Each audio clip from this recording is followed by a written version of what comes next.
তুমি শোকে থেকো সুজন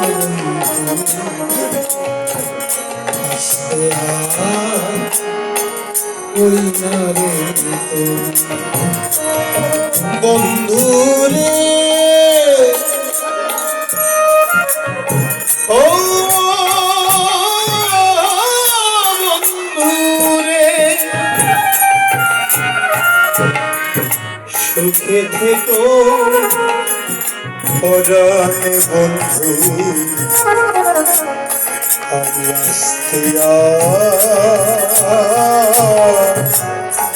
কই না ঋতু তোমার এখানেই আর নেই বলো না বলো কত ঠিক কিনা আমার ভালো লাগে না মনে মনেই বেঁধে যাচ্ছে ওইরকম রাধারানী পরের ঘরে থাকে গোবিন্দ চলে যায় ভালোবাসে বহু কাল আগে থেকে কিন্তু তারা যে একটু দেখবে দেখার সুযোগ নাই পরের ঘর তাই অট্টালিকার উপর থেকে নিজের রাস্তা সেই নিজের রাস্তা দিয়ে কৃষ্ণ রাখালগণকে নিয়ে চলে যায় রাজারানী কিন্তু একটু খাটো তুমি তো লম্বা নাকি তুমিও খাটো না তুমি লম্বা রাজারানী একটু খাটো ছিল শখের একটু লম্বা ছিল তাই কাঁধের উপরে ভর করে এরকম করে দেখছে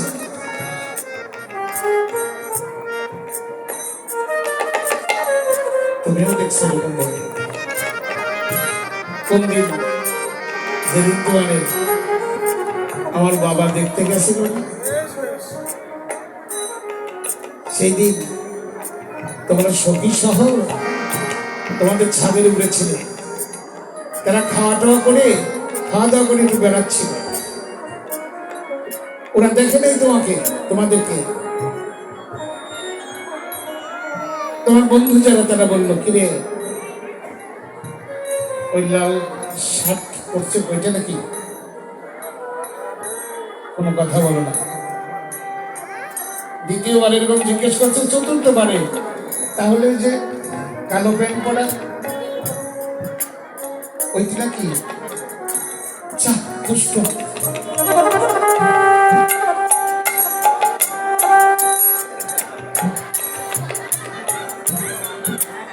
মনে করবা ওইটাই তো পারফেক্ট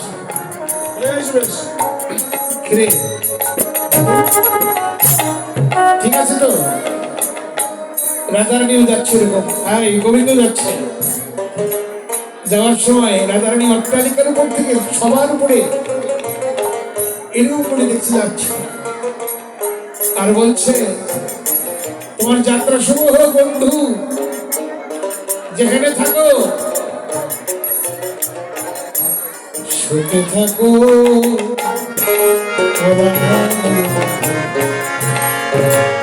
আসতে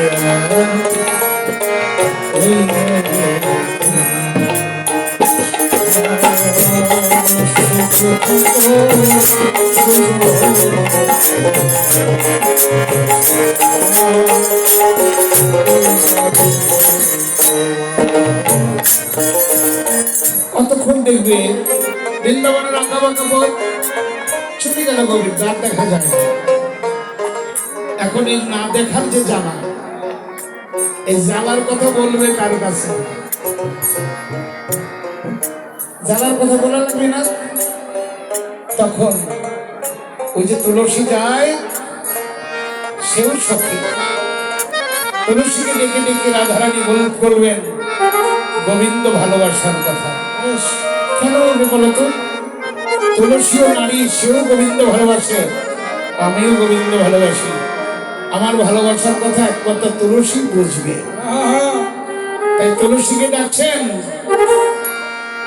আজ রাধিকা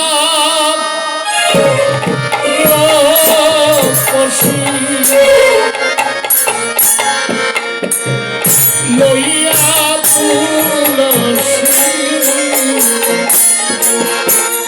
পাহায়ে মধুর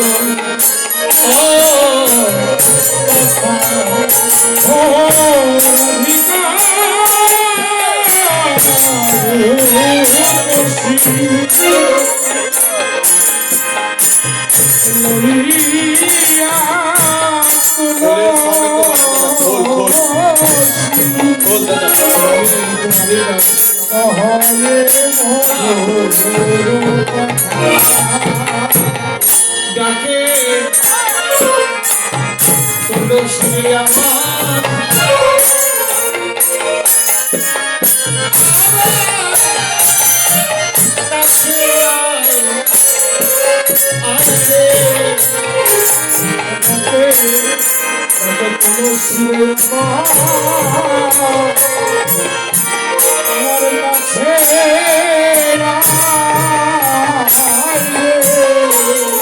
আমি তোর কাছে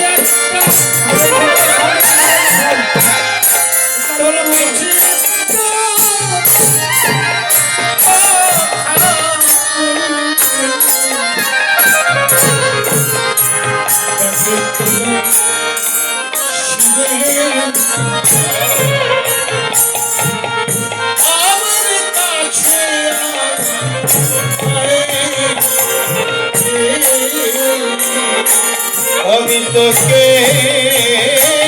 একটা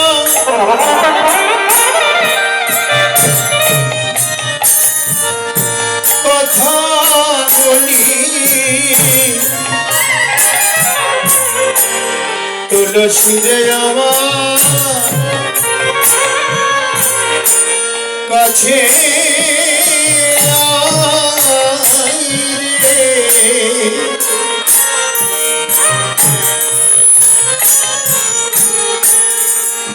আমি তোকে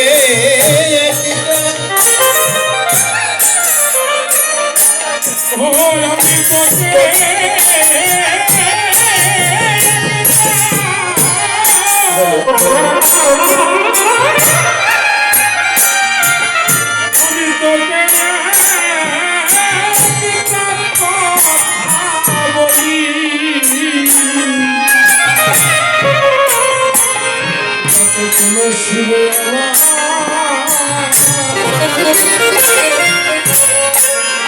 আমার কাছে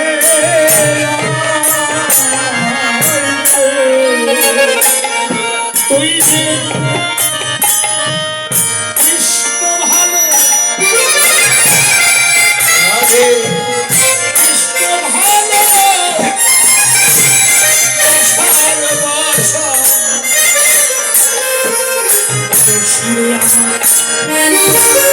আছে